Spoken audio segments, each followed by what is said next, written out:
todos, mi nombre es Nicolás Sidja, soy tecnólogo médico y en esta ocasión les voy a presentar acerca del ultrasonido de la pelvis femenina.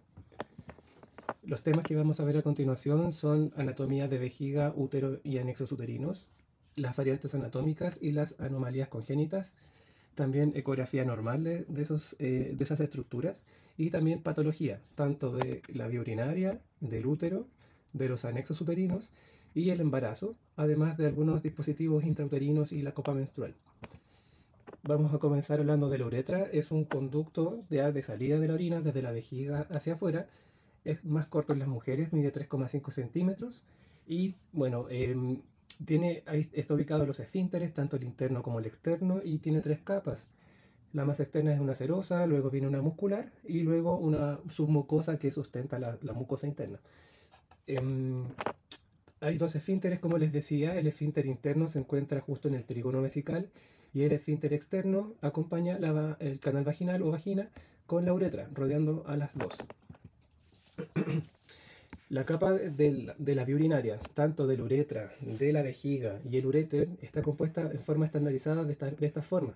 Hay un urotelio que está por dentro, está sustentado, o que corresponde a la mucosa, que está sustentado por la submucosa, y luego vienen las capas musculares y la capa más externa, que sería una serosa. La anatomía del útero vale decir que es un órgano muscular hueco, tiene tres porciones principales. Una es el fondo uterino, luego viene el cuerpo y luego el cérvix. Tiene capas también parecidas un poco a cualquier órgano muscular del cuerpo. Tiene una capa externa, ¿ya? Una capa media interna muscular y luego una capa secretora o glandular.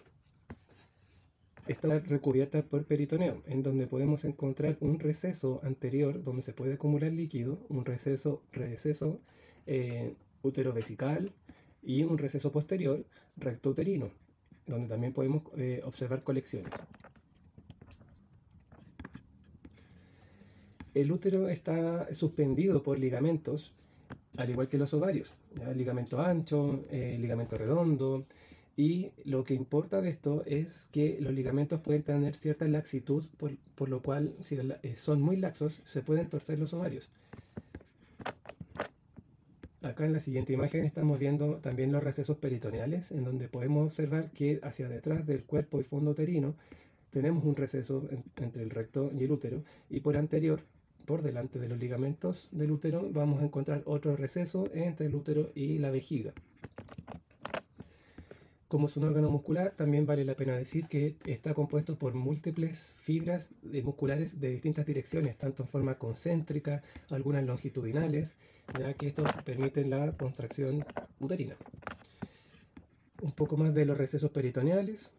Recordar que bueno, el canal vaginal también tiene capas musculares, también tiene una capa serosa y también tiene una capa que es glandular.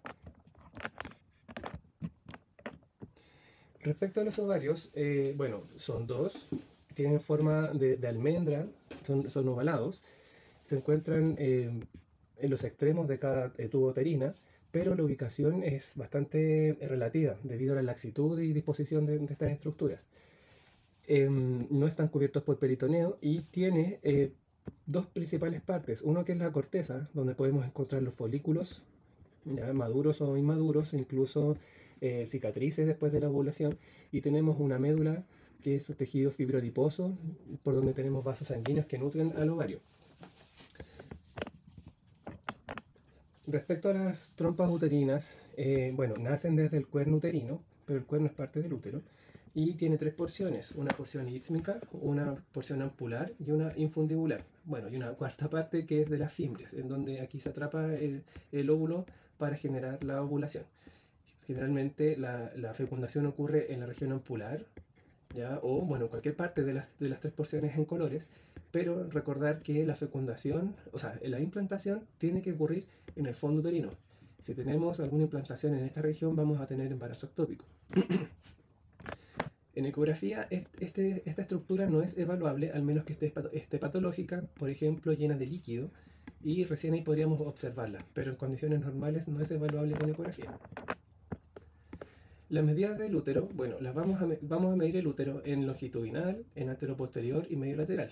El longitudinal va desde el fondo, pasando por el cuerpo hasta el cérvix.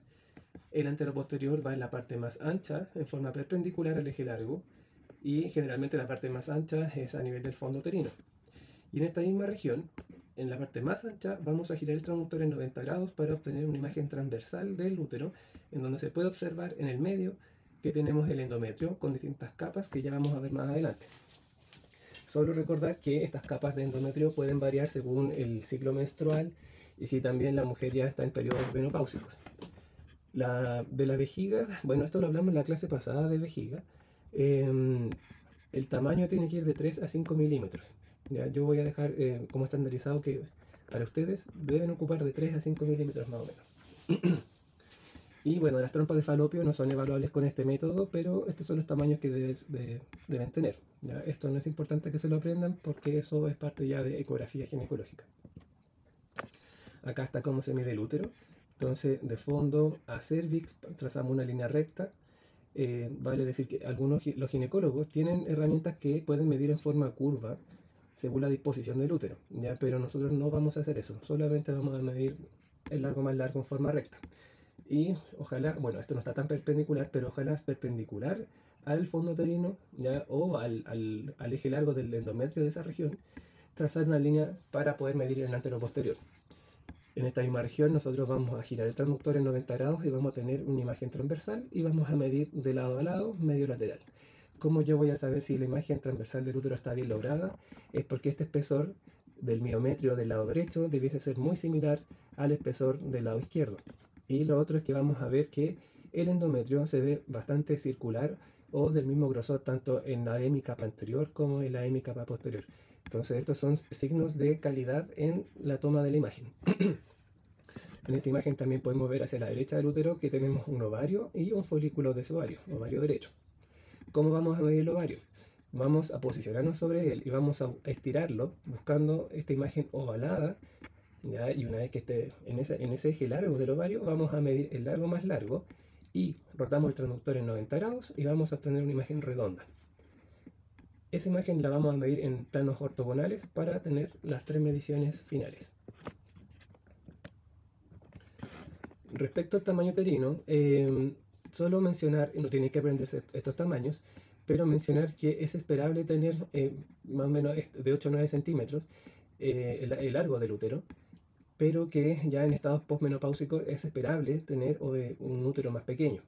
Si eventualmente vemos un útero grande, de tamaño normal o grande, o sea, mayor a 9 centímetros, debemos sospechar de algo ginecológico, que está haciendo que se mantenga grande o que haya aumentado de tamaño. Respecto al tamaño ovárico, también mencionar que desde que vamos creciendo, bueno, las niñas van creciendo, va aumentando de tamaño, pero ya en la postmenopausia es esperable también que se achique, ¿ya? Acá tenemos una imagen de nuevo para ver anatomía del útero. Entonces solo recordar que hay una capa serosa por fuera, hay una capa muscular, el miometrio, perimetrio por fuera, miometrio por dentro y endometrio más por dentro. La capa muscular es mucho más hipocogénica y la capa endometrial va a ir variando en tamaño y ecogenicidad según el ciclo menstrual.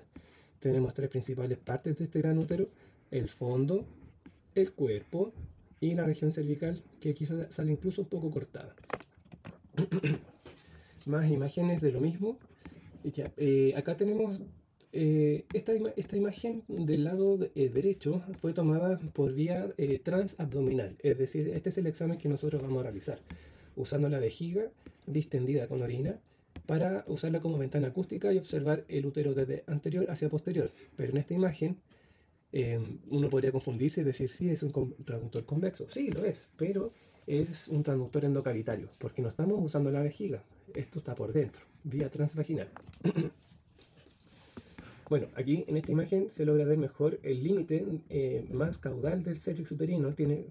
Yo me gusta describirlo como si fuesen dos labios, un labio y otro labio. Cuando logramos esta imagen, yo ya sé de que pude estirar bien el útero en esta región. Y hay una continuación hacia más caudal, que sería el canal vaginal. También tiene una capa externa muscular y una capa interna, y algunas veces podemos ver incluso algunas burbujas de aire que han podido entrar.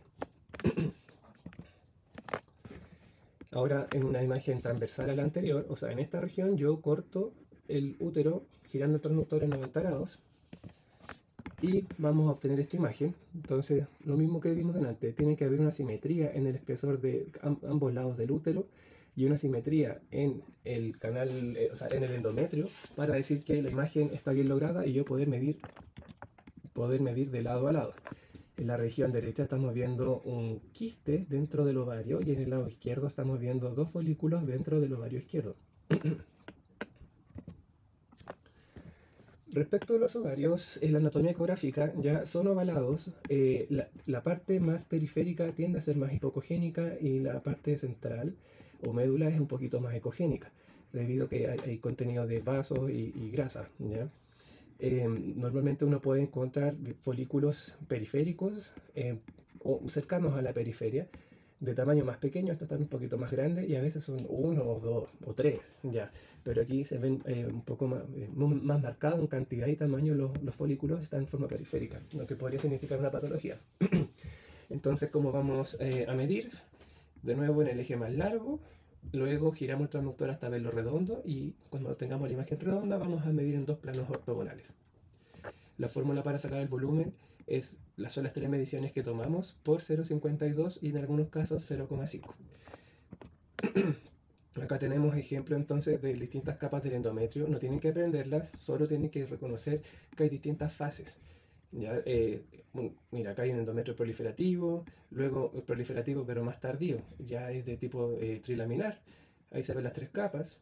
Luego tenemos una capa secretora que es cuando está más ancho para poder generar la implantación. Acá tenemos uno mucho más tardío, ya en donde está muy engrosado el endometrio, que iría desde acá, esta capa hipocogénica, hasta la otra capa hipocogénica. Luego tenemos ya la etapa final del endometrio o sea, la etapa final de la vida sexual reproductiva, digamos, y tenemos un endometrio que se ha achicado, las capas no son tan evidentes, está mucho más adelgazado. Ahora, si una paciente está tomando terapia de reemplazo hormonal, por ejemplo, o tamoxifeno por cáncer de mama, por ejemplo, este tipo de medicamento fuerza al endometrio a engrosarse de nuevo y en algunas ocasiones podemos tener una hiperplasia endometrial. Significa que se está generando una tumoración dentro y quizás descontrolada de este endometrio. Por lo tanto, sí es re importante considerar si tenemos una paciente ya posmenopáusica con un endometrio engrosado mayor a 9 milímetros, tenemos que preocuparnos, o más que preocuparnos, tomar las mejores imágenes y registrarlo. Bueno, continuamos con las variantes anatómicas del útero. Vamos a hablar que hay tres tipos de malformaciones uterinas. Una es por una detención en el desarrollo de algunos conductos primordiales, una falta de fusión de esos conductos o una falta de reabsorción del tabique que está en el medio del útero. La verdad es que ecográficamente por vía transabdominal nosotros no vamos a poder reconocer todas las variantes que pueden existir o las anomalías. Pero sí solo mencionar para que sepan que existen estas anomalías y que en general esto se tiene que ver con otra metodología. Bueno, tenemos un útero normal.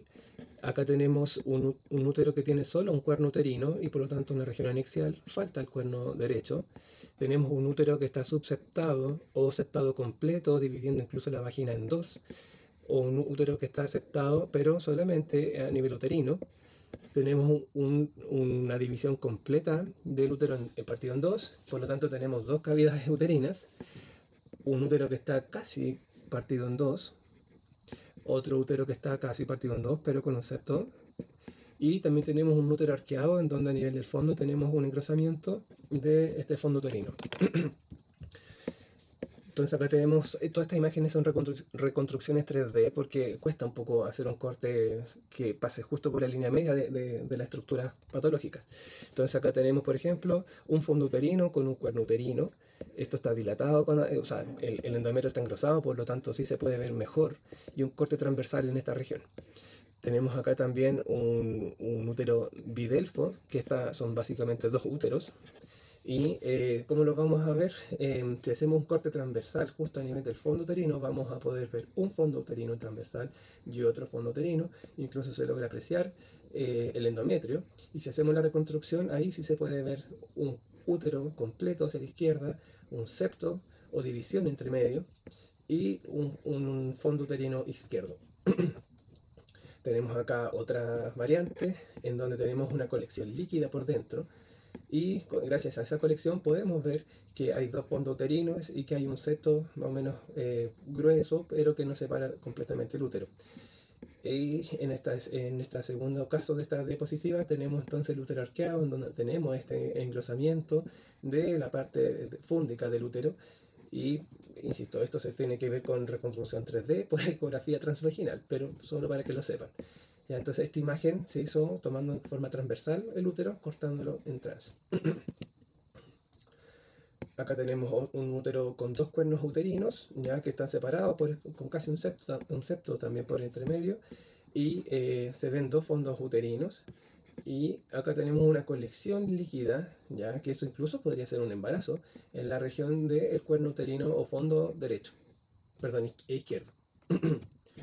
Pasamos a la siguiente variante, donde tenemos un útero bicorne. Podemos ver dos fondos uterinos, uno izquierdo y uno derecho. Y bueno, la correlación ecográfica, que también hay un fondo izquierdo y un fondo derecho. Incluso se logra ver el endometrio del lado izquierdo, derecho, perdón. Ya este es un corte un poquito más craneal, donde se logra ver también esta simetría entre ambos fondos uterinos. Este tipo de variante sí se logra ver. Incluso si se fijan, es una ecografía transabdominal, usando la vejiga como ventana acústica. Respecto a las variantes de posición, nosotros vamos a poder registrar solamente las dos grandes variantes, ¿ya? Una que es la variante normal o hacia anterior, y con suerte vamos a poder ver la variante hacia posterior. Lo normal es que el útero esté en anteversión y también puede tener grados de pliegue sobre sí mismo, como acá por ejemplo, donde se plegó hacia sí mismo, hacia anterior. Entonces, esta variante nosotros no podemos verla así, no tenemos que consignarla, solamente registrar si está hacia anterior en anteversión o hacia posterior descansando sobre el colon en retroversión. Ahora pasamos a la sección de patologías. Entonces, en esta versión de la clase no vamos a pasar patologías de vía urinaria, vale decir de vejiga, porque eso está en la clase de pelvis masculina. Vamos a ver entonces patologías de útero y anexos. Entonces, este es el desglose de lo que vamos a ver hoy día. Vamos a partir primero con los anexos y principalmente con la patología anexial quística. Entonces, vamos un poco a clasificar la patología quística en quistes funcionales, los cuales son esperables que la mujer tenga durante su ciclo menstrual, y también vamos a tener quistes no funcionales, es decir, que son una patología como tal, ¿ya? O casi una patología. Vamos con los funcionales primero. Entonces, un quiste funcional es un folículo, básicamente. Ya los folículos están en el ovario. Una vez al mes se elige un folículo y este debe crecer y madurar. Entonces, algunas veces el tamaño del folículo es muy grande para ser algo normal o esperado y se le llama quiste funcional. Este quiste funcional debiese desaparecer al siguiente mes, luego de la ovulación, pero hay algunas veces en donde persiste. ¿Ya? Y este quiste generalmente es un quiste de aspecto simple, tiene paredes finas, delgadas, refuerzo posterior y el contenido es netamente anecogénico.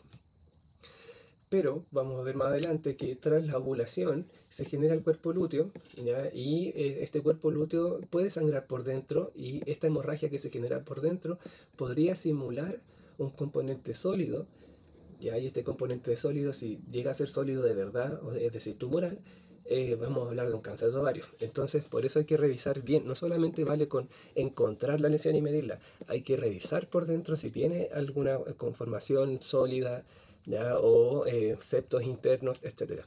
Entonces vamos a hablar que es un folículo que se agrandó, es un quiste funcional y tenemos que medirlo en el eje más largo y revisar por dentro si hay algo o no.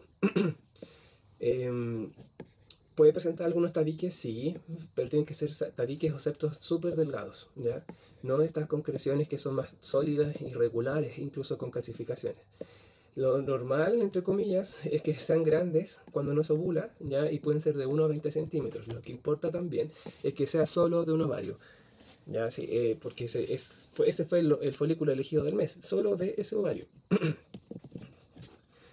Cuando la mujer ya ovuló, los remanentes de este folículo, ¿ya? Que es como el estuche donde viene el ovocito, quedan en el ovario, ¿ya? Y se produce una regresión o involución o el paso siguiente de este cuerpo lúteo.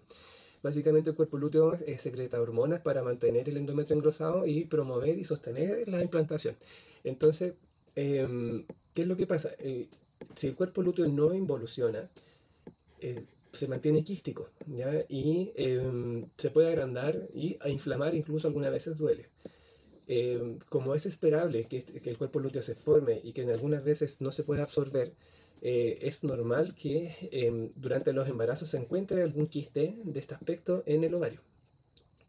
El tamaño también es variable y lo que sí importa decir es que como es un quiste, por dentro no debe tener señal Doppler y por fuera se genera un aumento de señal Doppler en forma de anillo. Eh, ese aumento de señal Doppler se llama el signo del fuego o anillo de fuego, anillo de fuego. Entonces, acá estamos viendo un conjunto de imágenes de la involución que tuvo un cuerpo lúteo, un quiste del cuerpo lúteo. Entonces tenemos una imagen hiperecogénica que incluso no sé si se logra ver, pero tiene una pared gruesa, ecogénica, bastante regular. Y si le ponemos Doppler, esta pared, este anillo, debiese pintar. Entonces vamos viendo la regresión y estas son imágenes parece del mismo día, pero después vemos que ha disminuido de tamaño y ya conforme pasa el tiempo se achicó, se ve un poquito más heterogéneo. Luego de esto se genera una cicatriz en el ovario y es parte del ciclo que se formen cicatrices pequeñitas dentro del ovario. Entonces, conclusión para el quiste del cuerpo lúteo: es una formación quística que no se reabsorbió bien en un comienzo, es benigna y lo que importa es que sea ecogénica y tenga el anillo de fuego. Ahora, si el quiste anterior no involuciona o por algún motivo llega a sangrar, vamos a encontrarnos con un quiste del cuerpo lúteo hemorrágico o quiste hemorrágico también se le llama, ¿ya? Esto ya no es un quiste funcional. ¿Y qué vamos a ver? Vamos a ver un quiste que tiene paredes más o menos un poco gruesas, pero definidas. Y dentro vamos a encontrar entonces un coágulo o un hematoma, dependiendo de la temporalidad de este contenido. Y esta porción de aspecto casi sólido, ya con el tiempo tiene que ir evolucionando como cualquier coágulo. Entonces, pues son masas heterogéneas que a veces ocupan la totalidad de la lesión, pero que con el tiempo van involucionando y generando una retracción del coágulo y con los componentes quísticos internos propios de la involución de un coágulo. Y que lo mismo, como es parte del cuerpo lúteo, vamos a tener señal Doppler por fuera, el signo del anillo de fuego, y por dentro no deberíamos tener en absoluto nada de señal Doppler-Colón. Se supone que esto es un coágulo, ¿ya? Esto no tiene flujo. Si llegas a tener flujo, vamos a pensar en una lesión maligna. Aquí yo puse proyecciones papilares porque las proyecciones papilares son las imágenes que vimos en un comienzo, este tipo de lesiones, de aspecto sólido, como si fuese un pólipo bastante irregular. Entonces, si se fijan en esta imagen, podría parecer un poco a un quiste hemorrágico, más como esto. ¿Ya? Entonces, no confundir, tener cuidado, ponerle Doppler, ¿ya? Para diferenciar una lesión maligna de un quiste no funcional. Continuamos con la siguiente patología, el ovario poliquístico. Bueno, la literatura describe que es una etiología desconocida, pero está asociado también a la obesidad, desórdenes hormonales y también dislipidemia, diabetes también. Y por consecuencia la paciente, bueno, me imagino que ya conocen algunos síntomas, puede tener hirsutismo, aumento de peso, pelo en otras partes, desórdenes de la menstruación, tanto flujo muy abundante o ausente, irregular, o también irregularidad en el ciclo menstrual, etcétera. Para caracterizar el ovario poliquístico o diagnosticarlo, en el 2003 se crearon los criterios de Rotterdam, que es un paper, ¿ya? Básicamente dice que para que un ovario sea poliquístico debe tener al menos 12 folículos de 2 a 9 milímetros y que el ovario debe ser mayor a 10 centímetros cúbicos. Estos criterios yo no se los voy a preguntar, solamente quiero que sepan de que hay criterios que dicen que hay que tener cierta cantidad de folículos con cierta cantidad de tamaños y también de volumen ovárico para decir que es ovario poliquístico, ¿ya? Nosotros no vamos a hacer un diagnóstico de ovario poliquístico con este método, lo tiene que hacer el ginecólogo. Aprovecho de avisar que la ecografía ginecológica hecha por el ginecólogo se puede hacer por vía transabdominal o también se puede hacer por vía transvaginal. En las niñas vírgenes ya no se puede hacer ecografía transvaginal, así que se opta por la vía transabdominal. O sea, también tiene que llenar la vejiga, también se ocupa la vejiga como ventana acústica, pero ese examen lo hace el ginecólogo con las herramientas especiales que tiene en el ecógrafo. Eso. Entonces, otros criterios que nosotros podemos observar en el ovario poliquístico es que el ovario pierde su forma ovalada, se ve más incluso como redondo. Hay folículos periféricos, el estroma, la parte central o médula del ovario se pone más ecogénico y también podemos tener aumento de flujo. Entonces acá tenemos un ejemplo, un ovario, esto es por vía transvaginal, y estamos viendo el ovario bastante grande, folículos periféricos bastante grandes, una predominancia en el estroma o en la médula del ovario con aumento de señal Doppler. Generalmente esto no se logra ver tan bien, ¿ya? O sea, me refiero a que el flujo no es tan evidente. Y bueno, parece que los dos ovarios están aumentados de tamaño. Otro caso, lo mismo, un ovario bastante casi redondo, o bastante grande, con predominancia de la médula bastante ecogénica, folículos periféricos bastante grandes, y en este caso, este examen fue hecho por un ginecólogo en donde comienzan a contar la cantidad de folículos. Les puedo mencionar también que hay tecnologías hoy en día en donde la inteligencia artificial, el ecógrafo, es capaz de hacer un diagnóstico predictivo del ovario poliquístico. Hay herramientas automáticas que seleccionan automáticamente, miden el tamaño y cantidad de folículos y con eso sacan un valor predictivo de un porcentaje, no sé, existe un 98% de probabilidad de que sí sea ovario poliquístico. Es un porcentaje predictivo positivo, se llama. Entonces, mencionar eso, ¿ya? Que existe tecnología actual que hace este tipo de mediciones. De diapositiva en donde estamos viendo la publicación de los criterios de Rotterdam. Aquí podemos ver lo mismo que vimos delante, o sea, que son 12 o más folículos, un ovario mayor de tamaño, también la forma que está distribuida los folículos, que no se debe utilizar la apariencia subjetiva del ovario. Y bueno, algunas recomendaciones también en donde se dice cómo medir, cuándo medir, sacar el volumen, con qué fórmula, ¿ya? Y esto es para hacer que las mediciones sean comparativas durante el tiempo. Entonces les recomiendo pausar un poquito el video y revisar someramente esta información. Pasamos a la siguiente patología. Vamos a hablar del quiste hemorrágico. Esto es un quiste funcional que ha sangrado y como les mencionaba anteriormente, el contenido del sangrado o el contenido de este quiste va a variar con el tiempo. Cuando el sangrado es reciente, es hiperecogénico, pero a medida que se forma el coágulo y se va retrayendo, vamos a tener un patrón más heterogéneo, conceptos internos y de aspecto un poco pseudotumoral o pseudosólido.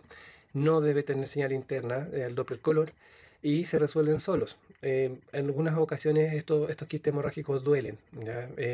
Todo depende del tamaño, ¿ya? Y si hay alguna complicación asociada. Entonces, ecográficamente vamos a ver que son heterogéneos, tienen ecos internos, pueden tener septos en forma de telaraña o en red de pesca. Vamos a observar una colección líquido-líquido, ¿ya? Un líquido sería ecogénico por la sangre, o sea, perdón, por el líquido como tal del quiste, y el otro líquido sería la sangre como tal. Vascularización periférica, el anillo de fuego también puede estar acá, y paredes gruesas. Entonces, bueno, lo más de lo mismo que el componente sólido, o sea, hemorrágico o más el coágulo como tal, puede simular coágulos, o sea, puede simular componentes sólidos. Ese es el tema. Y el diagnóstico diferencial entonces es que este coágulo normalmente se retrae y va a tener bordes angulados, lo que va a corresponder entonces a un quiste hemorrágico. Pero si este coágulo no tiene bordes angulados o cóncavos, y más bien es irregular, con calcificaciones, no móvil porque está pegado a la pared, entonces podemos hablar de unas proyecciones papilares de un cáncer de ovario. Acá tenemos un patrón de un quiste hemorrágico. Si se fijan, inicialmente, bueno, más inicialmente sería hiperecogénico, bastante homogéneo. pero conforme ya se forma este coágulo, vamos a ver septos ecogénicos internos, un patrón más en malla por dentro, y conforme pasa el tiempo, vamos a tener retracción del coágulo y vamos a observar un componente líquido. Si vemos esta misma imagen al Doppler color, vamos a ver que no hay señal Doppler interna y que hay un poquito de señal Doppler periférica. Conforme pasa el tiempo, este coágulo se retrajo y vamos a ver entonces que está de cierta forma adherido a la pared y lo importante es que no tenga señal Doppler, porque este tipo de lesión sí se puede confundir con una formación papilar. Entonces acá es importante, no debe haber señal Doppler interna y para eso tenemos que aumentar la sensibilidad del Doppler color disminuyendo la escala o PRF, buscando ver flujos muy lentos y desactivando el filtro de pared, tanto del modo, o sea, sí, solo del modo color, porque el Doppler espectral aquí no aplica. Acá tenemos un patrón de aspectos de quistes hemorrágicos, esto es del RUMAC, y vamos a ver lo mismo, o sea, tenemos contenido sanguíneo agudo, entre comillas, recién sangrado, que se está poniendo recién sólido. Acá se ve un poquito más hipocogénico. Al Doppler color tenemos el signo de anillo de fuego y en este caso tenemos un contenido hiperecogénico o ecogénico que es compatible con un sangrado reciente. Tenemos un patrón con ecos internos o una formación en malla o reticular. Luego tenemos ya una formación bastante heterogénea con septos. Se están comenzando a formar septos ya de aspecto casi sólido quístico, septado. Ya se está formando el coágulo y el coágulo aquí ya está formado, incluso retraído, porque ya está involucionando, teniendo esta licuefacción del coágulo. Otro aspecto también, vemos los bordes regulares, ya cóncavos, perdón, convexos, ya, pero son bordes sutiles, lisos. Y ya en esta lesión, la última, uno ya podría un poco sospechar porque es bastante heterogénea, irregular, podría ser una formación papilar. Entonces, ante la duda, tenemos que colocar Doppler y gestionar aquí la configuración del Doppler para que se vean los flujos más lentos posibles. Pasamos al quiste dermoides. Es un quiste que se forma por bueno, tejido ectodérmico, por lo tanto puede tener pelo, uñas, formaciones sólidas en su espesor que tienen un nombre que se llaman nódulos de Rokitansky, que son formaciones parietales pseudonodulares, ya por lo tanto de aspecto sólido ecográficamente hablando, y son uniloculares. ¿Qué significa que unilocular? Que tiene una lacuna, ya es solamente una formación quística redonda, no es bilobulado ni multiseptado. ¿Y qué más podemos decir? Que, bueno, como el patrón de su conformación es bastante heterogéneo, también vamos a tener muchas heterogeneidades visibles en ecografía.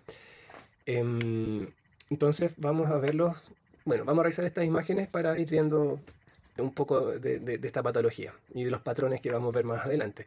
En esta radiografía es una pielografía, incluso donde eliminación, aquí se logra ver la vejiga con contraste y vemos esta masa ya más radiopaca, ¿ya? Incluso como que impronta un poco en el piso de la vejiga. Ecográficamente, en esta segunda imagen vamos a ver el útero longitudinal. A nivel del fondo uterino tenemos esta masa que podría simular una masa de origen uterino, pero correspondió a un ovario, es bastante heterogénea, tiene partes mucho más hiperecogénicas, sectores quísticos, redondos. Entonces aquí la ecografía que nosotros estamos haciendo, que es vía transabdominal, porque hay vejiga de ventana acústica, nos va a servir solamente para detectar y un poco caracterizar la lesión, pero no podemos hacer el diagnóstico como tal. De hecho, esto tendría que extirparse, biopsiarse y ver si corresponde o no a un teratoma. Entonces esta imagen es longitudinal, esta está en transversal, incluso hay bastante sombra por componentes sólidos, o sea, cálcicos en su interior. Acá tenemos otra imagen, no sé si es el mismo paciente, pero sí, yo creo que sí, en donde, bueno, más imágenes con sombra acústica, que aquí no es tan evidente, pero acá sí. Y esto yo creo que podría ser un DIU, un dispositivo intrauterino, que ya lo vamos a ver más adelante, por la forma, por la disposición, por la ubicación. Acá tenemos un caso que lo tomé yo, tenemos imágenes longitudinales del útero. Quizás yo aquí me equivoqué y debía haber medido del fondo hasta el cervix. Ya, aquí yo no sé por qué me equivoqué. me da culpa. Una imagen en transversal del fondo uterino, cortamos aquí en transversal, y en la región anexial izquierda estamos viendo una formación quística ya pequeña de un folículo del ovario, tanto en longitudinal como en transversal, pero en la región anexial derecha, estamos viendo ya una formación quística aceptada con unas calcificaciones internas, tanto en el septo, dos calcificaciones en el septo, con ecos ecogénicos en su espesor y con tabiques más o menos gruesos. Ya esto debe llamar la atención, tiene que ser registrado lo mejor posible. Y si se fijan, aquí no estamos ocupando la vejiga como ventana acústica, estamos mirando directamente por vía transabdominal usando los rectos abdominales. Por suerte esta lesión está ubicada bastante hacia anterior en la fosa ilíaca derecha, entonces no hubo interposición de gas y se pudo ver bien. Entonces yo sé que esto es un teratoma porque la paciente se fue a escáner y ahí pudieron llegar a un diagnóstico un poco más asertivo.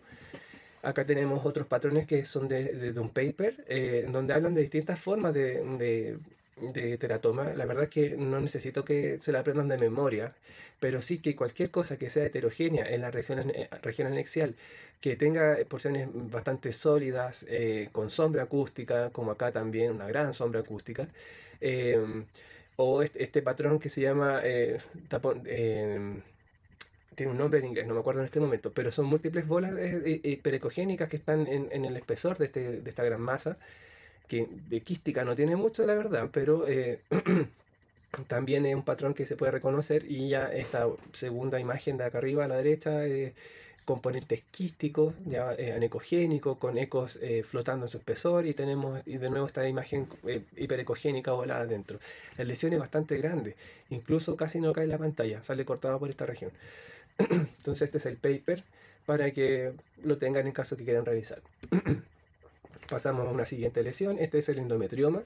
Es un tipo de quiste del ovario de tipo no funcional y se les dice quiste de chocolate o quiste endometrióticos debido al contenido de sangre que puede tener dentro, ¿ya? También está conformado por tejido endometrial ectópico, es decir, que el endometrio se salió de la cavidad endometrial y comenzó a invadir y a crecer según el ciclo menstrual en regiones que no corresponden. Generalmente son pequeños, pero ahí pueden haber incluso de un tamaño muy grande, como 20 centímetros. Las ubicaciones de ectopía, esto es importante conocer, pueden estar en el ovario mismo, en el receso anterior, es decir, entre la vejiga y el útero, o también hacia atrás, entre el útero y el recto, y también ligamentos del ovario, las trompas de falopio, el útero por fuera, incluso adheridos al colon.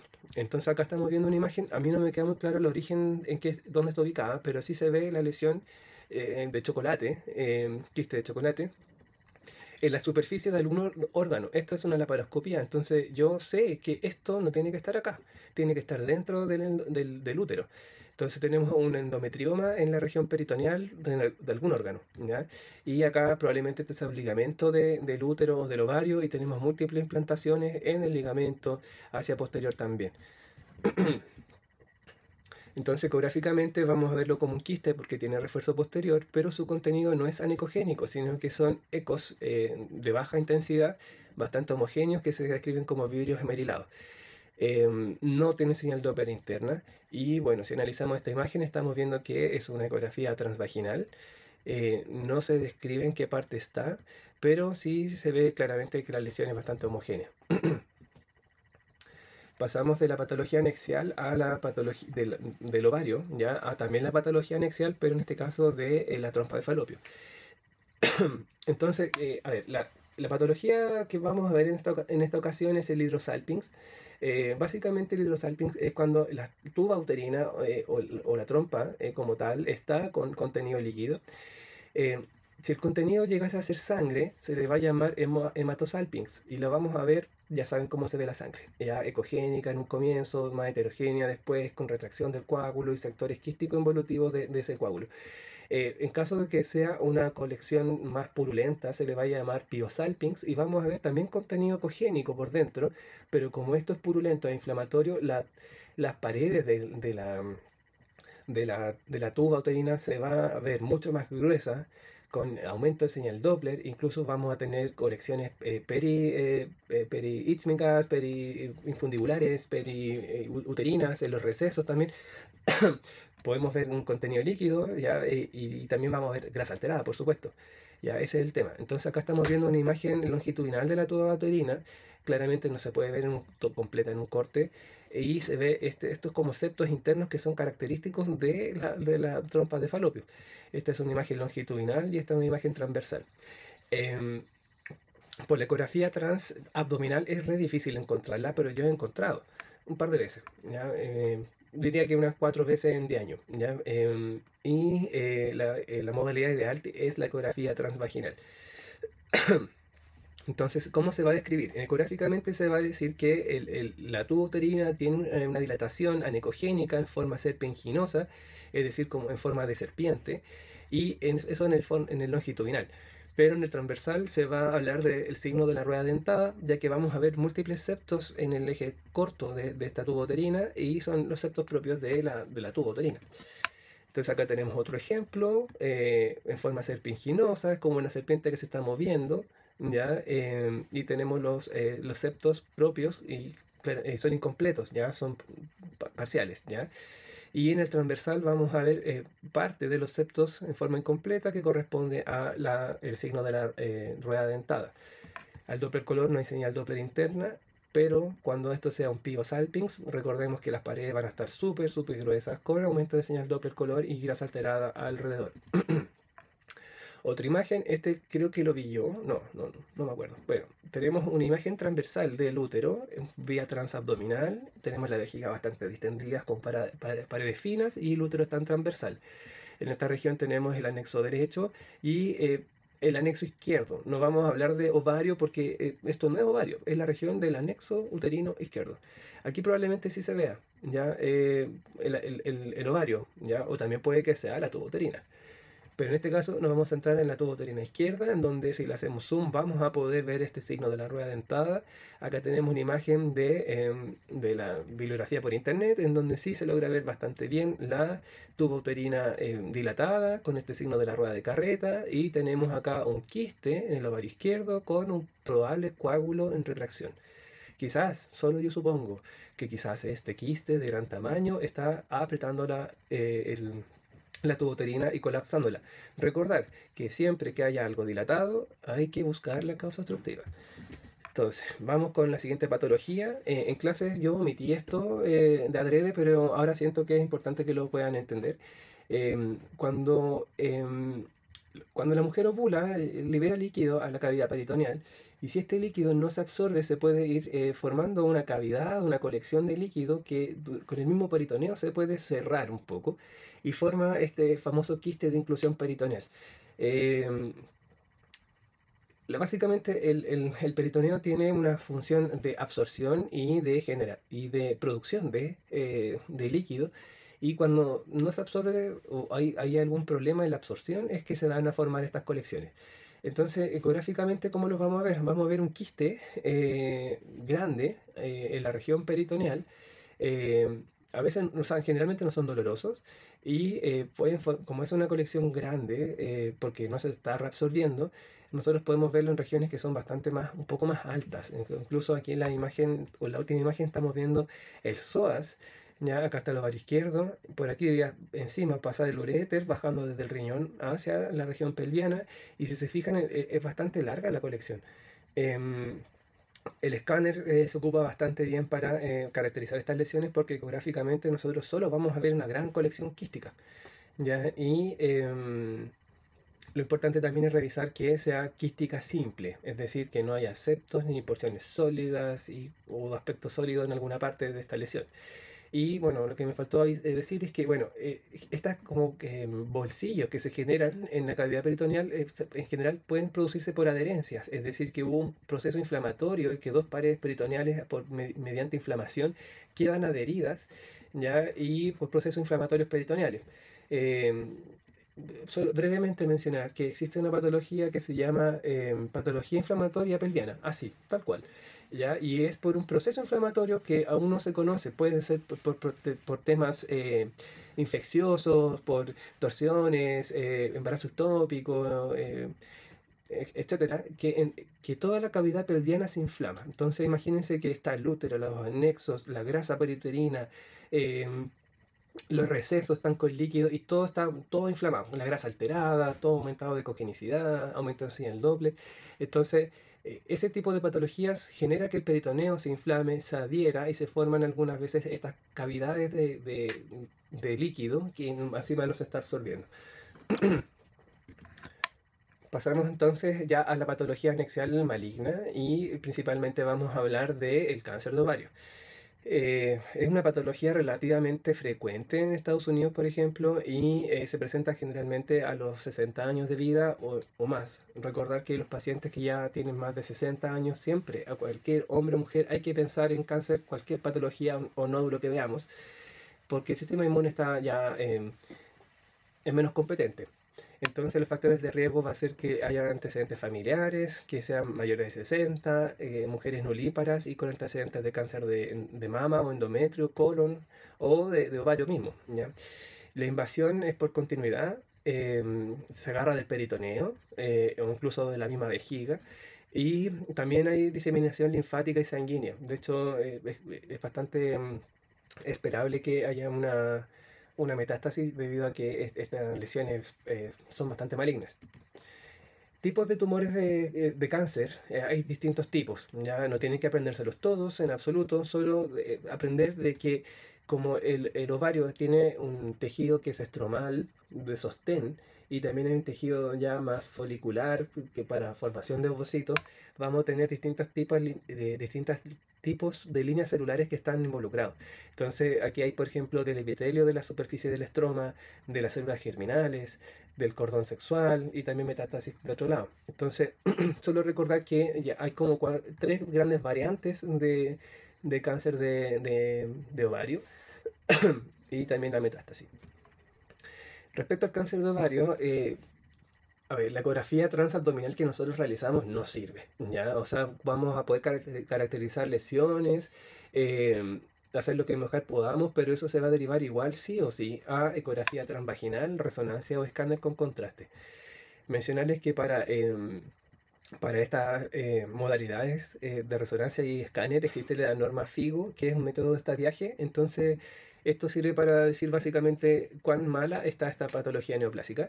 Si hay invasión en el órgano, o sea, si está in situ, si está solo en el órgano invadiendo, o órganos circundantes, ya con propagación linfática, o ya metástasis distal. Este es el sistema FIGO, es el típico de tapificación TNM. Solo mencionarles que existe, ¿ya? No es necesario que... Pueden leerlo si quieren, es mi información extra, pero esto se hace con otro tipo de modalidad.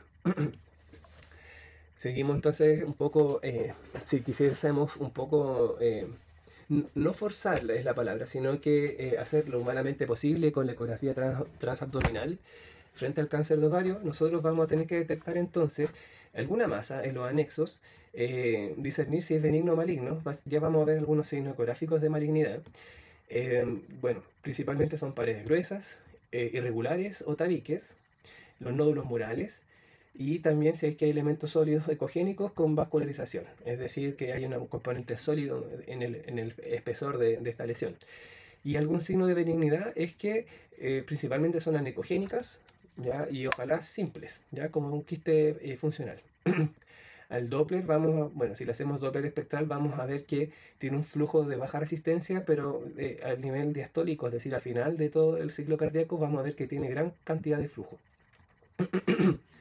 Y bueno, esto también es de ecografía espectral, de Doppler espectral, y vamos a ver que hay una mayor resistencia vascular debido a que, perdón, aquí esto es menor resistencia vascular debido a que los vasos no tienen músculo liso, y al no tener músculo liso la sangre puede pasar más fácil. El vaso está más dilatado básicamente, entonces aquí esto es menor resistencia vascular.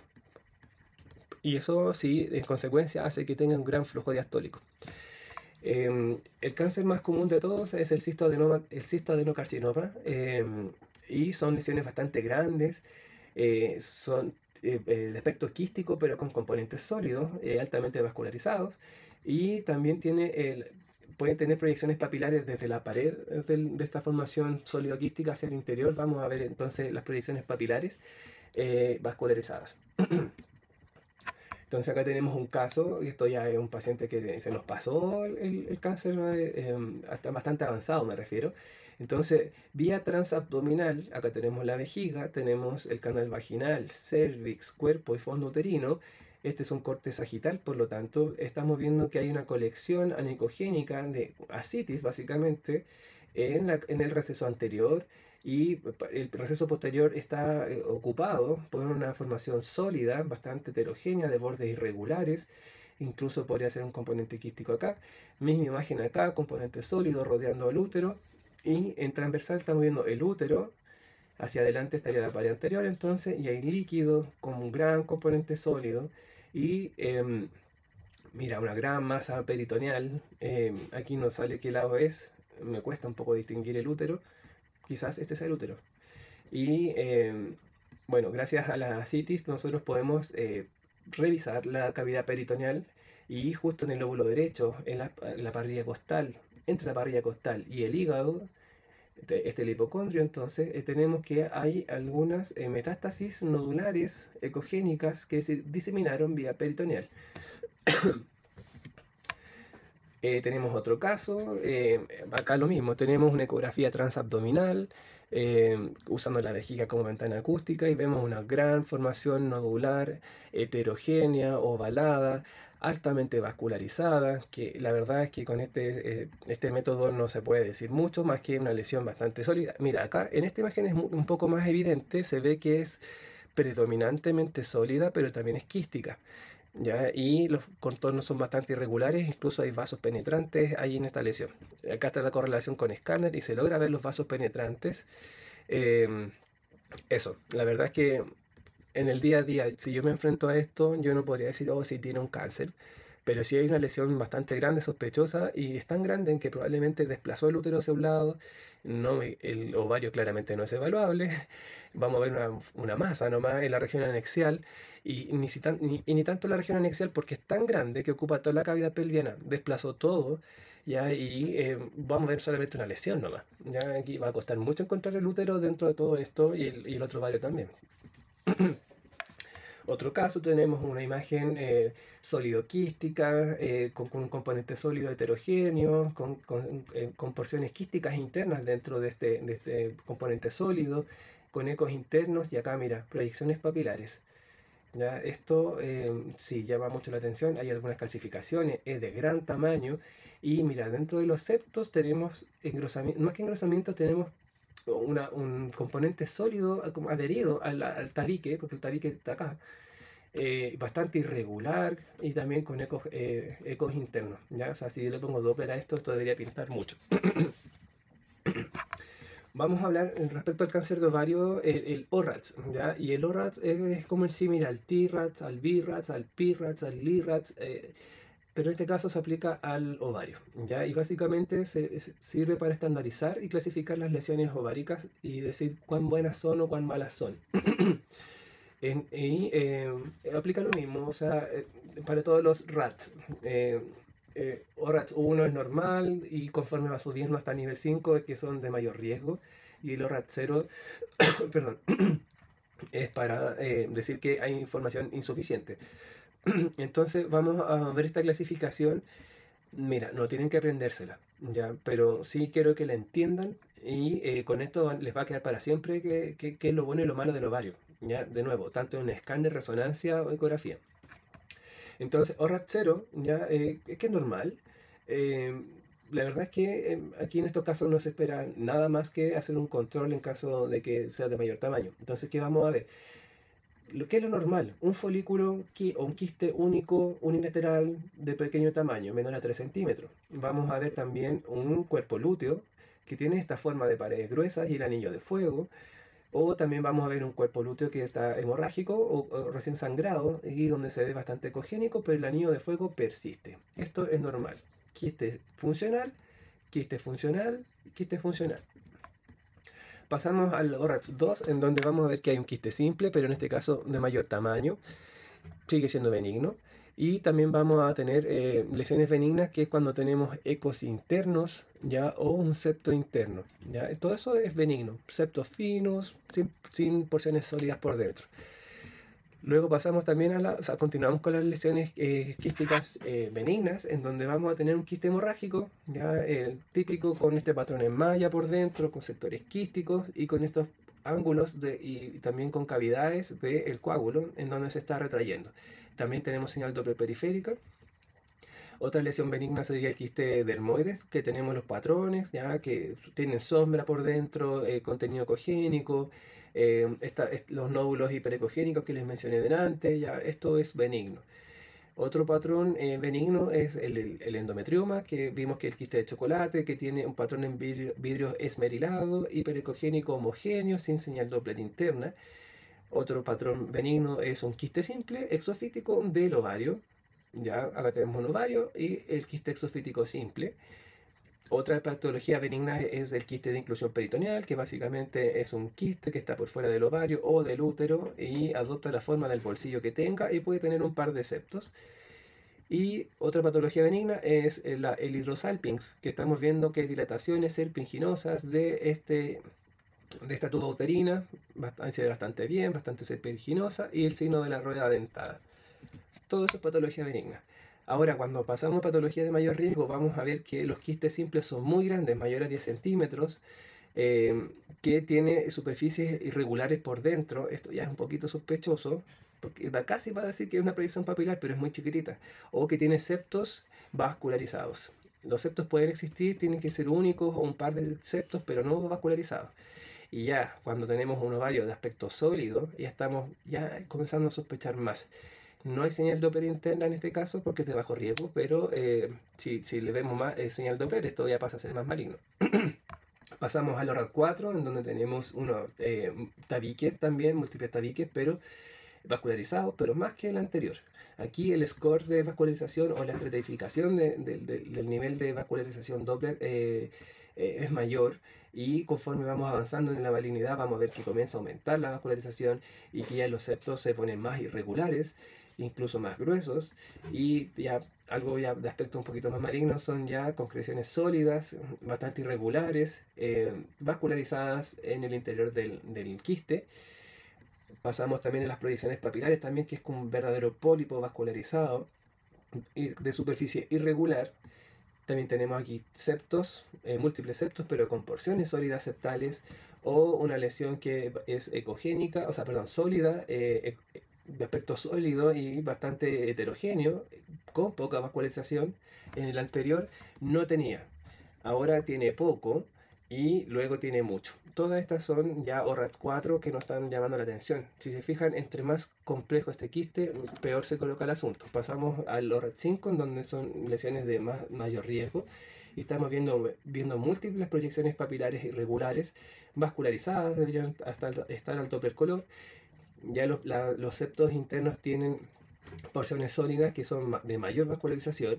Si lo vemos de aspecto sólido, tiene un aumento de vascularización más que las veces anteriores. Incluso en esta correlación ecográfica tiene sectores quísticos internos y algunas calcificaciones probablemente. Si vemos que tiene un aspecto sólido completo, hay que valorar los bordes. Y en esta imagen se logra ver que los bordes son ya lobulados e irregulares y puede tener señal Doppler color. Y otra forma también de ver de malignidad, que es lo que vimos en el caso anterior, es que hay ascitis, ya con implantaciones peritoneales que corresponden a una metástasis. Entonces, eso es entender un poco cuál es la caracterización de las lesiones quísticas del ovario. Si se fijan, no es tan difícil, es un poco largo de escuchar y de ver, pero lo que importa es que entre más complejo y vascularizado, peor. ¿Ya? Quédense con que las lesiones que son benignas son colecciones, o sea, formaciones quísticas simples, septadas, no vascularizadas, sin proyecciones papilares, y que también hay algunas variantes como el quiste hemorrágico, el cuerpo lúteo, y eso. Ahora pasamos a la patología uterina. Vamos a ver solamente una patología uterina y es la lesión benigna más común. El leimioma, mioma, fibroma, tiene distintos nombres. Es una patología muy frecuente, sobre todo en mujeres en edad fértil. Según la bibliografía se habla de que la gente de raza negra se ve, o sea, tiende a tener más de esta patología. En general la gente convive, las mujeres conviven con estas lesiones, no son malignas en absoluto, pero si es muy grande, pueden sangrar, en su interior se pueden necrosar y si eventualmente penden de alguna parte del útero, y por efecto de masa puede torcerlo, puede sangrar y eso claramente debe ser operado. Entonces, bueno, contarles que estas lesiones son dependientes de estrógenos, que entre más fértil, más grande o mayor cantidad de miomas pueden haber, y dependiendo de la ubicación vamos a ver que pueden ser en el espesor mismo del endometrio, o puede estar en la submucosa endometrial, o puede estar subseroso o subcapsular si lo quieren ver de esa forma. Pero también si son subserosos también pueden ser pedunculados y de aspecto exofítico. Y básicamente están compuestos por fibras musculares. Entonces acá tenemos una imagen de una extracción de un mioma. Algunas pacientes me han mencionado que le hicieron una miotomía, adenomiotomía uterina. Eso, generalmente sacan el mioma intentando preservar el útero, pero algunas veces cuando ya hay no, una miomatosis uterina, em, algunas pacientes prefieren sacarse el útero completo. Entonces, ecográficamente, primero que todo, vamos a hablar de la imagen. Ya, vamos a tener que hay ubicaciones que son ya en el endometrio, en la capa submucosa o cercano a ella.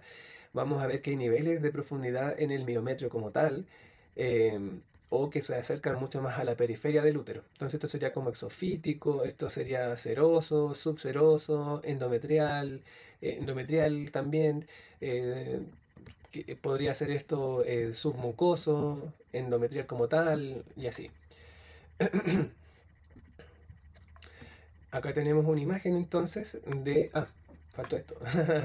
Bueno, ecográficamente vamos a verlo como lesiones nodulares sólidas, hipocogénicas, algunas veces son heterogéneas, con calcificaciones, sobre todo en los pacientes añosos, y como tienen calcificaciones van a tener sombra acústica, con o sin sombra acústica la calcificación. Y generalmente no tienen señal Doppler. Si vemos sectores quísticos internos corresponden a áreas de necrosis debido al aumento de tamaño y por lo tanto hay una pérdida de perfusión en el centro de la lesión. Y si los miomas son submucosos, ya vamos a ver que hay una base ancha donde está ubicado y una base ancha y con una capa de endometrio ecogénico por encima. Es decir, vamos a ver si está en esta región, vamos a poder ver que la base es mucho más, más ancha y encima vamos a ver la capa de endometrio ecogénico. Eso nos va a poder permitir determinar que está en esta región. Y al Doppler color no existe señal Doppler. ¿Ya? Recordar que no tenemos que hablar de que una lesión es avascular, porque nada es avascular. Em, Así que no tiene señal Doppler color. Y si eventualmente tuviésemos ecografía Doppler de microvasculatura, podríamos sí ver señal Doppler interna, microvascular. Entonces acá tenemos una ecografía transabdominal, estamos ocupando de nuevo la vejiga como ventana acústica, este es un corte sagital en la línea media, lo mismo acá, y en este caso la paciente parece que fue al baño porque tiene menor orina acá que acá, y lo sé porque la vejiga me está sirviendo como ventana acústica para ver justamente esta lesión, que se me pudo haber confundido con la sombra de ese gas intestinal. Y bueno, se logra ver una lesión sólida, redonda, hipocogénica, ubicada en el fondo uterino, en el espesor del miometrio. En el longitudinal se ve justamente más como hacia anterior del fondo uterino y en el transversal estamos viendo que está un poquito orientada hacia la izquierda de la paciente. Aquí cuesta delimitar el endometrio, me imagino que esto debe ser el endometrio, y se logra ver incluso los cuerno uterino izquierdo y derecho. Además, bueno, aquí no sé si se logra ver, pero en estas regiones rodeando la vejiga, probablemente esas dos estructuras debiesen estar acá también. Las otras dos corresponden a los vasos ilíacos, arteria y vena ilíaca derecha e izquierda. Hacia posterior podemos ver incluso la curvatura del colon y con gas en su interior, con sombra sucia. Otra lesión, también bastante similar en la ubicación, en el fondo uterino, hipocogénica, incluso tiene como un refuerzo, podría decirse, y tiene incluso aquí artefactos de ángulo crítico, bastante de forma ovalada, en el espesor del endometrio anterior y aquí en el transversal se logra ver que se mete hacia la cavidad endometrial. Esto debe ser lo que se mencionaba adelante, que se ve como una base ancha y se ve que el mioma es rodeado por el endometrio. Aquí está siendo rodeado por el endometrio. Entonces, ¿qué tenemos que hacer nosotros? Es medir en 3 planos y colocar Doppler, nada más. Acá tenemos claro, este es un mucoso.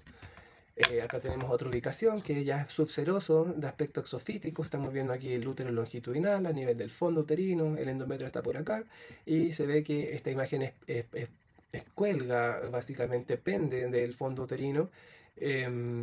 Una lesión de aspecto sólido, hipocogénico, que no debería tener señal Doppler color. Acá tenemos otra imagen de un nódulo en el fondo uterino, lateralizado hacia la izquierda, en esta imagen transversal, con bastantes calcificaciones. Esto es normal. Muchas veces incluso uno ve un anillo hiperecogénico por encima porque el mioma está completamente calcificado y nosotros vemos una sombra hacia posterior. Lo mismo, hay que medir en 3 planos y Doppler color. Respecto a la patología de urgencia, la urgencia más aguda, entre comillas, corresponde a la torsión ovárica.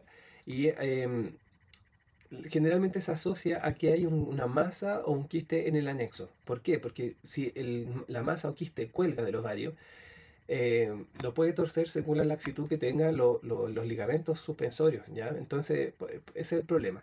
Y podemos tener torsiones que son de la trompa misma, ¿ya? Que hace un twist sobre sí misma, o podemos tener una lesión o una torsión más como tipo vólvulo, que se tuerce sobre sí misma. También hay otros factores de riesgo como el embarazo, pues el efecto de masa que se genera, un factor de riesgo la laxitud de los ligamentos y también cuando se produce inducción de la ovulación, perdón, ¿ya? Porque cuando se le inyecta los medicamentos para que la mujer ovula muchos óvulos al mismo tiempo y por efecto de masa también, por el peso que genera, se puede torcer el ovario. Bueno, ¿qué es lo que vamos a ver en un ovario? Primero que todo hay que pensar que si se tuerce el ovario, se va a torcer el pedículo vascular que lo nutre. Por lo tanto, si yo tuerzo ese pedículo vascular, la primera estructura vascular que se me va a colapsar va a ser la vena, porque es colapsable, porque no tiene pared muscular. Por lo tanto, voy a tener un colapso de la vena en un comienzo. Si eventualmente yo sigo torciendo esta trompa, este pedículo vascular, en más vueltas, yo voy a terminar por colapsar la arteria. Y si se me colapsa la arteria, ahí tenemos un problema porque ya se me genera una isquemia como tal, ya se me está muriendo el ovario. Eso principalmente. Si eventualmente hay un efecto de masa o una inflamación local por una torsión venosa, por ejemplo, que se pone más edematoso el ovario, puedo hacer que esto se agudice más o que se me empeore la situación, teniendo por consecuencia, por inflamación, ya, inflamación local y efecto de masa, que se me complique más la torsión y tenga ya una torsión del pedículo en forma arterial. Ya, dicho esto como introducción, ¿qué vamos a ver? Si se me tuerce el ovario, inicialmente voy a tener un ovario edematoso. ¿Por qué? Porque le entra sangre por la arteria, pero la vena está torcida. Entonces se me comienza a hinchar y a poner edema, se me congestiona el ovario y vamos a tener un ovario de mayor tamaño, tanto en el largo como en el volumen. Si esta torsión continúa, vamos a tener que comienzan a haber cambios en el estroma de este ovario, en la médula del ovario, y vamos a ver que se coloca más hipocogénico o incluso hiperecogénico, porque hay hemorragia. ¿Qué vamos a ver también? Que hay un desplazamiento de los folículos hacia la periferia y vamos a ver un anillo hiperecogénico que se llama signo del anillo folicular. Si el ovario persiste en forma torcida, ya vamos a tener que hay una degeneración quística o hemorrágica, es decir, se me está infartando y se me está muriendo el tejido en el interior del ovario. Ahí está, indica que hay un infarto. Ahora, ¿qué otra cosa podemos ver? Como la trompa se torció, hay una retracción del ovario, de su posición habitual, y vamos a encontrar que el ovario no está a los costados del útero, sino que está por arriba, por arriba, incluso por posterior. Y también va a pasar que como hay un efecto de tracción del anexo, vamos a tener que el ovario está lateralizado. El fondo uterino se va a ir para la derecha o para la izquierda, dependiendo del lado afectado. Y siempre o casi siempre está asociado que hay un efecto de masa o un quiste que generó la torsión. Entonces vamos a ver las imágenes. En un comienzo vamos a ver que el ovario se ve ecogénico, edematoso, de mayor tamaño, y la médula aumenta de ecogenicidad. Conforme pasa el tiempo, vamos a ver que los folículos se mueven hacia la periferia, generando el signo del collar de cuentas, o cuentas de collar, perdón, con los folículos periféricos. No confundir este tipo de ovario con el ovario poliquístico, porque aquí la paciente tiene dolor agudo. Y en ambos casos la médula se pone más ecogénica, pero aquí en la torsión se puede poner hiperecogénica, hipocogénica, y con el tiempo se pone heterogéneo, incluso con componentes quísticos, como estamos viéndolo acá. Este ovario ya se está necrosando. Probablemente fue porque ya la torsión fue tal que dejó de recibir sangre arterial. Respecto a la posición del útero y del anexo como tal, acá está la imagen de por qué se desplaza hacia craneal e incluso hacia posterior el anexo afectado, pero también el útero se podría desplazar. ¿Ya? Entonces, en este caso se desplazaría más, si está afectado el anexo derecho, se debería desplazar hacia la izquierda. Eso. También tenemos que observar que si hay o no una formación quística o sólida en algún anexo, y aquí estamos viendo una gran formación sólido-quística que corresponde a un teratoma. Ya probablemente hay calcificaciones que lo puedan demostrar. Y también estamos viendo que tenemos un quiste. A ver, esta imagen sería, este es el ovario, que está alterado con zona necrótica, quística interna. Ecográficamente al Doppler no tendría señal Doppler, sino que por fuera se vería porque está inflamado. Incluso se ve un halo hiperecogénico de edema alrededor del ovario, y tenemos este quiste que fue el causante de que este ovario se torciera. Respecto a los hallazgos Doppler, que esto es re importante de observar, es que, bueno, en la torsión ovárica vamos a ver que el ovario no tiene señal Doppler inicialmente, o si es una torsión leve, vamos a tener señal Doppler arterial, no Doppler venoso. Pero si la torsión es mayor, vamos a ver ausencia completa de señal Doppler color de la arterial y venoso. Aparte de ver el ovario alterado, vamos a ver que el pedículo vascular está torcido, ¿ya? Y este es el signo de Whirlpool o del torbellino. Y vamos a ver que está alterado por fuera, o sea, no por fuera, sí, está alterado por fuera, hay aumento de cogenicidad, pero se logra ver los vasos torcidos en su mismo eje. Entonces, tenemos el signo de Whirlpool, aumento, o sea, sin señal Doppler venosa o incluso arterial cuando ya está muy avanzado. Si yo tuerzo la arteria, voy a hacer que la resistencia de entrada a la sangre sea mayor. Por lo tanto, en sístole voy a lograr alguna entrada de sangre, pero en la diástole vamos a ver que no hay diástole, o que incluso la sangre se devuelve. ¿Por qué? Porque como está torcido esto, la sangre puede entrar, pero como hay cierto grado de torsión, no puede entrar completamente, incluso se devuelve. Por eso vamos a tener un flujo diastólico ausente o invertido. Vamos a ver que si comparamos los dos ovarios hay una simetría en tamaño y en volumen. Vamos a ver también el signo, el de Whirlpool también, que esto es patognomónico. O sea, ustedes ven esto y piensan inmediatamente en una torsión. Y ¿qué más? Bueno, hay otros signos que son clínicos, básicamente, que es la sensibilidad al paso del transductor, y otro hallazgo como concomitante que sería la formación de líquido peritoneal, líquido libre. Por eso es importante siempre revisar las cavidades peritoneales. Respecto al piosalpinx, bueno, vimos que el hidrosalpinx era ecogénico. El piosalpinx va a ser una dilatación de esta tuba uterina que está en forma serpinginosa de nuevo, con estos septos que antes eran finos, ahora es grueso, las paredes son bastante gruesas y el contenido es bastante purulento o con ecos internos, asociado a grasa alterada. Incluso puede haber líquido alrededor, líquido anecogénico, y aumento de señal Doppler, tanto en la grasa peritoneal como en las mismas paredes de la trompa uterina. En general, esto se asocia a procesos, bueno, es un proceso infeccioso, algunas veces por ETS, o por embarazo tubario también puede ser. Y el contenido básicamente es purulento. Em, Clínicamente vamos a tener el dolor pelviano. Esta es una causa de un síndrome de dolor pelviano. Entonces, cuando hablamos de este síndrome de dolor pelviano, tenemos que decir, claro, sí, hay algo que está inflamado, hay algo que está alterado, aumento de tamaño, pero hay que buscar la causa de este síndrome. Entonces, en este caso, por ejemplo, sería una salpingitis o piosalpings también. Y no se debe confundir como si fuese una masa ovárica. ¿Ya? O sea, eso es lo principal, no equivocarse en confundir eso.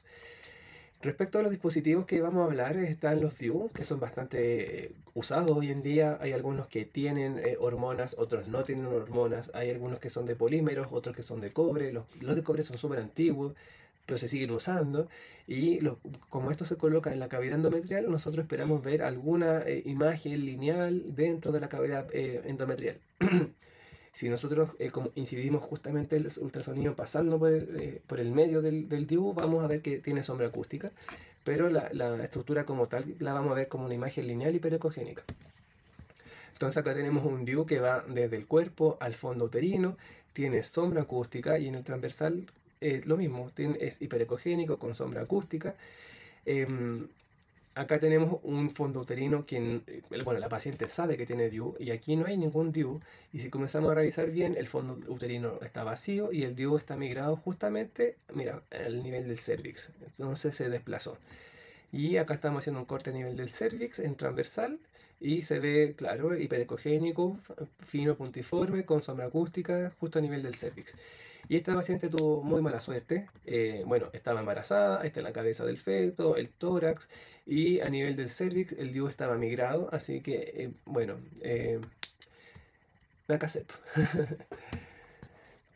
Otro dispositivo útil que me he encontrado en algunas pacientes que vale la pena mencionar, creo yo, es la copa menstrual.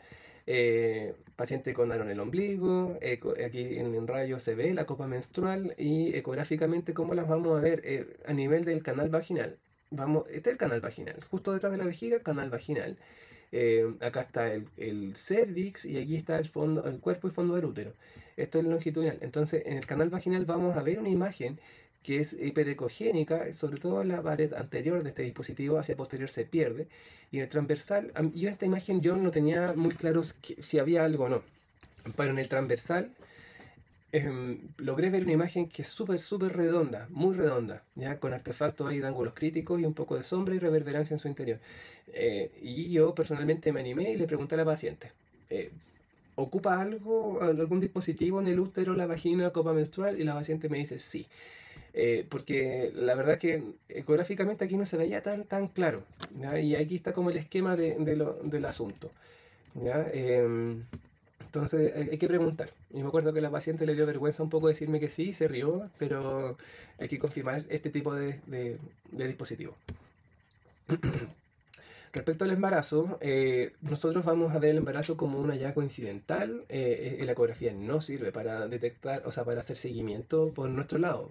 O sea, esta misma herramienta que tenemos nosotros, el ginecobstetra sí nos va a poder usar, pero nosotros solamente tenemos que limitarnos a ver si es que hay alguna formación quística en el espacio endometrial de distinto tamaño, ¿ya? Y ver la vitalidad de este hallazgo, ¿ya? Entonces, bueno, recordar que, más que recordar, enseñarles que el saco gestacional se logra ver desde las 5 semanas y lo vamos a ver como un foco quístico en el endometrio. Pero con el tiempo comienza a crecer y se forma este anillo hiperecogénico y dentro de este anillo hiperecogénico vamos a ver una pequeña saculación como un quiste dentro del quiste, que aquí con zoom se logra ver más y esto se le llama el signo del anillo de diamante, porque es como un anillo y tiene un diamante. ¿Ya? Nosotros entonces vamos a poder limitarnos solamente a hacer esto. A esta altura cuesta un poco sacar la señal Doppler color. La verdad es que con esto, este tipo de hallazgo ya es suficiente para que el radiólogo coloque en su informe que la paciente tiene que hacerse ir al ginecobstetra o hacerse una evaluación dirigida. Conforme pasa el tiempo, vamos a ir viendo que se comienza a formar el feto y ya con el tiempo ya es mucho más evidente. Vamos a ver el polo cefálico del feto, el polo inferior, el caudal, y la formación misma de la cabeza, la nariz, parte de la mandíbula. ¿ya? Entonces, importante, resumen, cualquier formación quística que vean en el espacio endometrial, en los cuernos uterinos, van a sospechar de embarazo. Cualquier colección quística, ¿ya? De aspecto simple o con este signo del anillo de diamantes o ya con una porción que parece ya como tal casi un feto, se tiene que gestionar como tal. Entonces, resumen, vamos a ver una formación quística en el cuerpo fondo del útero, pero en la cavidad endometrial algunas veces podemos ver una formación quística sin feto, ¿ya? Y eso también es importante consignarlo, ¿ya? O sea, que se logra ver una formación quística es suficiente para ya comenzar a gestionar todo para ver si está embarazada o no. Y bueno, podemos ver también el feto como tal. Lo importante cuando veamos este tipo de hallazgos es preguntar cuándo fue su última regla. Algunas veces los pacientes no saben y otras saben con precisión. Entonces, ustedes escriben la imagen FUR. FUR significa fecha de última regla y ahí le ponen, no sé, diciembre de, no sé, de tal año. O el 24 con precisión, 24 de marzo, no sé qué. ¿Ya? Eso es lo importante. Entonces, el rol de la ecografía va a ser encontrar y evaluar la vitalidad del feto, encontrarlo, ver si está en el útero, en un cuerno uterino, sacarle imágenes con Doppler color y espectral para registrar latido cardíaco. En este caso tenemos una imagen de una paciente que sí sabe que está embarazada porque sabe con precisión las 24 semanas que lleva, pero acá tenemos otra paciente en donde no sabe no sabe que está embarazada, pero sabe que en marzo más o menos fue la última regla. Un poco para explicar la imagen, acá estamos viendo más o menos la cabeza del feto, esto es el tórax, acá está la aorta y este es el corazón, y nosotros vamos a sacar una curva en cualquier parte donde haya flujo, la verdad, eso es lo que importa. Y acá tenemos un gran saco gestacional, esto es hiperecogénico, corresponde a la placenta, y quizás este es un corte parcial del feto, puede ser del cordón, puede ser del abdomen, pero hay flujo sanguíneo. ¿Ya? El resultado es el mismo, tiene que ir a ginecobstetra igual. Este es un caso de una paciente que me llamó la atención. Mira, estamos viendo en un corte sagital de línea media el hígado, el estómago, pasando aquí por la aorta. Acá tenemos gases del intestino, un poco de páncreas. Y en esta misma imagen, empezando el protocolo, me doy cuenta que el útero llega hasta acá arriba, que se ve un poco de placenta. Y a nivel ya supraumbilical, estamos cortando la aorta en transversal. Acá tenemos un cuerpo vertebral, tenemos un pedazo de útero que se está metiendo. O sea, básicamente estoy cortando aquí en transversal y veo esta formación del útero. Bajamos hacia la región suprapúbica, la región pelviana y el longitudinal. Vamos a ver que hay una guagua enorme, enorme. Tiene latido cardíaco, ya en esta región, mira, se ve, desglosemos un poco esta imagen para que vayan aprendiendo un poco de imágenes fetales. Tenemos las vértebras, ya lumbares, torácicas, aquí un poco de las cervicales, tenemos un poco de la región occipital del feto, la región parietal y frontal, cerebro, tenemos acá los pulmones que se ven ecogénicos y tenemos el corazón. Este es un vaso, no sé cuál será, no lo sé. Pero este es el nivel del tórax del bebé. Nos ponemos en esta región, colocamos el caliper para medir el Doppler espectral y ajustamos la caja también con el color para tener una imagen buena de esta región y registramos. ¿Qué pasó? Que esta paciente no tenía idea que estaba embarazada. El examen no recuerdo de cuándo fue, a julio. Claro, fue de julio y la última fecha de regla fue en abril. O sea, abril, mayo, junio, julio. Tenía 4 meses embarazada y no tenía idea. Según ella había subido de peso. Respecto al embarazo incidental, vamos a hablar, lo que importa es reconocer la ectopía, bueno, si hay o no embarazo y si es ectópico o no. Y la ectopía en el embarazo puede ser cualquier parte en donde no sea el fondo uterino. Entonces vamos a tener embarazos cervicales, vamos a tener embarazos en la cicatriz de una antigua cesárea, podemos tener embarazos ectópicos a nivel de los cuernos, de las tubouterinas o de las fimbrias, o incluso en el mismo ovario o por fuera, en la cavidad abdominal. En etapas tempranas es difícil hacer el diagnóstico porque no vamos a ver el feto como tal, y en etapas avanzadas vamos a poder ver, sí, el feto, y lo importante aquí también es que ecográficamente nosotros vamos a poder ver la placenta, y si vemos la placenta es porque estamos viendo ya el feto y todo lo que lo rodea, ¿ya? Entonces, esto es un poco más de lo mismo que hablé, que hay distintas regiones donde se puede implantar ¿Y por qué es riesgoso un embarazo ectópico? Porque se genera neovascularización para poder sostener la vitalidad de este feto y como no va a ser viable, el desgarro de estos vasos puede producir un sangrado tremendo. Ya, acuérdense un poco de embriología, el sincicio trofoblasto que tiene que invadir como si fuese un tumor, invadir las paredes internas del útero y lograr llegar a los vasos sanguíneos para poder sacar sangre para ese feto. Entonces es una verdadera invasión y si esto se rompe, claramente va a sangrar mucho. Entonces acá para terminar la clase estamos viendo una implantación de un feto en el receso posterior del útero. Ya, o sea, entre el útero y el recto estamos viendo un saco gestacional con una placenta que está vascularizada. Mira, es muy vascularizada. Este es el sitio de implantación. Entonces, esto si se desgarra, vamos a tener un hemoperitoneo.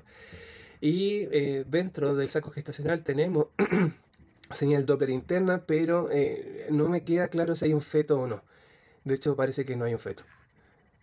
Ah, sí, bueno, según esto dice que sí hay un feto. Ya no se ve la imagen completa. Entonces, esto era en el receso posterior. Ahora, si nosotros nos vamos a otra región de ectopía, estamos viendo la aorta a lo largo. En esta imagen hay aorta a lo largo, aorta a lo corto, y justamente en la región izquierda, para-aórtica izquierda, vemos que hay un saco gestacional que tiene una placenta y vasos penetrantes en esta región, los cuales están nutriendo al feto. Y no, en la imagen no aparece, pero imagínate que este feto se está nutriendo de la aorta. Si se llega a desgarrar esto, vamos a tener serios problemas. Entonces, vamos a ver esta primera imagen que es la longitudinal y vamos a hacer un corte parasagital izquierdo longitudinal sobre el psoas y tenemos de nuevo el saco gestacional.